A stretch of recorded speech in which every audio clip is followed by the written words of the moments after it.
Hi welcome back to decent five vlogs. మీరందరూ చాలా బాగున్నారు కదా. కరకల్లాడే జొన్నలతో మురుకులు ఎలా చేయాలో మీకు చూపిస్తాను. దానికి కావాల్సినవి జొన్నపిండి, బియ్యపిండి, ఇంకా శనగపిండి అనమాట. సో ఇక్కడ 1/2 kg జొన్నపిండి, 1 కప్ శనగపిండి అండ్ 1 కప్ రైస్ ఫ్లోర్ అనమాట. ఇంకా 1 స్పూన్ కారం, 1 స్పూన్ 1 స్పూన్ నువ్వులు, ఇంకా 1 స్పూన్ వాము, ఇంకా 1 స్పూన్ ఉప్పు అనమాట. ఉప్పు అనేది మీకు సరిపడా మీరు వేసుకోవచ్చు. సో ఇప్పుడు దీనికి కావాల్సిన పదార్థాలన్నీ మనం చూసాం కదా. ఇప్పుడు 1/2 kg జొన్నపిండికి మనం 1/2 గ్లాసు బియ్యపిండి మనం తీసుకోవాలన్నమాట. ఇంకా దానికి చిన్న కప్పు అనొచ్చు, లేదా 100 grams శనగపిండి అనమాట. సో ఇప్పుడు మనం జల్లించి పట్టుకున్న జొన్నపిండిలో 1 కప్పు రైస్ ఫ్లోర్ బియ్యపిండి వేసేసి, శనగపిండి కూడా వేసేసి, ఉప్పు కూడా వేసేసి చక్కగా, ఇంకా కారం, నువ్వులు, ఇంకా వాముని మనం నలిపి వేయాలన్నమాట. సో నేను ఆల్రెడీ నలిపి పెట్టేసాను. ఇప్పుడు ఇదంతా వేసి చక్కగా మనం హాట్ వాటర్తో అయినా లేదా చల్లటి వాటర్తో అయినా మనం మిక్స్ చేసుకోవచ్చు.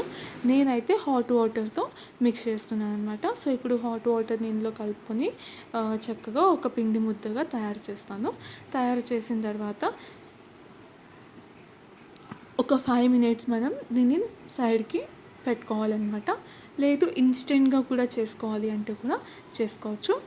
నేనైతే 5 minutes నానబెడుతున్నాను.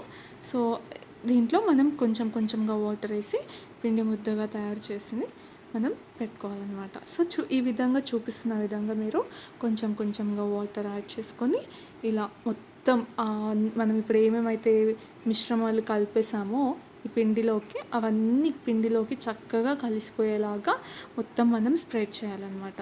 స్ప్రెడ్ చేసి ఇలా కొంచెంగా వాటర్ వేసి కలుపుకోవాలి. ఒకేసారి వాటర్ వేసామనుకోండి మనకు పిండి సరిగ్గా కలవదనమాట. అందుకే ఇలా కొంచెంగా వాటర్ వేసుకొని కొంచెంగా కలుపుకొని మొత్తం ఒక ముద్దలాగా చేసుకోవాలి. చూస్తున్నారు కదా, ఇలా నేను ఒక ముద్దలాగా చేసేసాను అనమాట.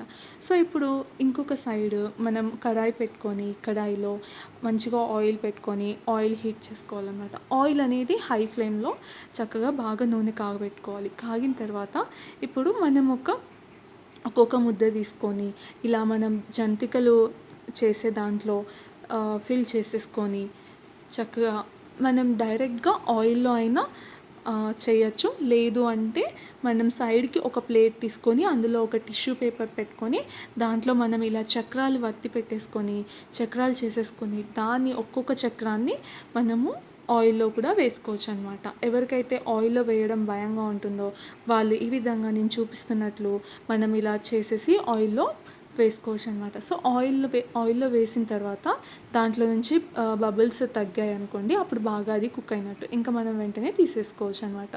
చూసారు కదా ఎంతో సింపుల్గా ఎలా చేసుకోవచ్చో నేను మీకు చూపెట్టాను. సో ఇవి చాలా క్రిస్పీగా చాలా బాగున్నాయి. చూడండి, ఇలా పట్టుకోగానే విరిగిపోతూ చాలా కరకరలాడుతూ ఉన్నాయి. సో మీరు కూడా తప్పకుండా ట్రై చేయండి.